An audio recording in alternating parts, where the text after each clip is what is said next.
আসসালামু আলাইকুম। সবাই কেমন আছেন? আশা করছি সবাই ভালো আছেন। আজকে আপনাদের জন্য নিয়ে আসলাম ভ্যানিলা স্পঞ্জ কেক। একটি কেকের মোল্ড নিয়ে নিতে হবে।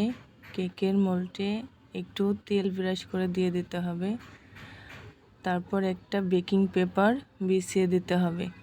4টি ডিমের জন্য 1 কাপ ময়দা, 1 টেবিল চামচ বেকিং পাউডার, 1 চিমটি লবণ দিয়ে দিতে হবে। এরপর ভালোভাবে চেলে নিতে হবে। ভালো করে চালতে হবে যেন কোনো দলা না থাকে। এবার 4টি ডিম নিয়ে নিতে হবে।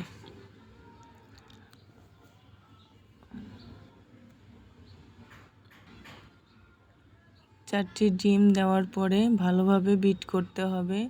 1 কাপ চিনি একটু একটু করে দিয়ে 4টা ডিমের জন্য 1 কাপ চিনি দিলেই হবে। এবার ডিমের কালারটা যতক্ষণ পর্যন্ত সাদা না হয়ে আসে ততক্ষণ বিট করতে হবে। একদম একটা ফোমি ফোমি বেটার হবে।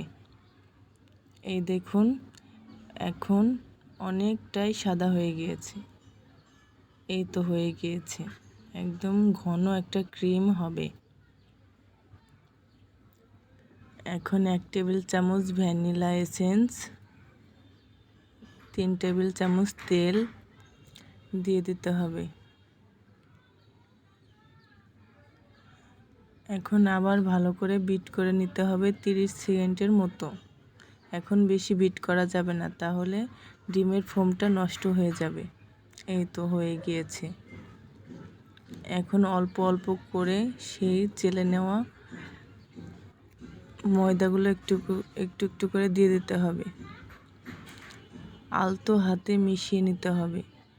বেশি জোরে জোরে মেশাতে গেলে আবার ডিমের ফোমটা নষ্ট হয়ে যাবে।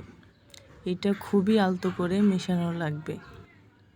এই তো আমি যেভাবে করছি এভাবেই মেশানো লাগবে। এই তো হয়ে গিয়েছে, ঠিক এমনটাই হবে।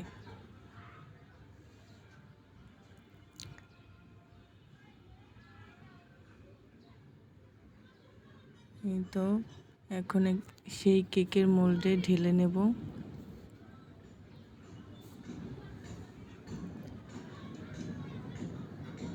এবার 2-3 বার ট্যাপ করে নেব যেন ভিতরে কোনো বাবলস না থাকে।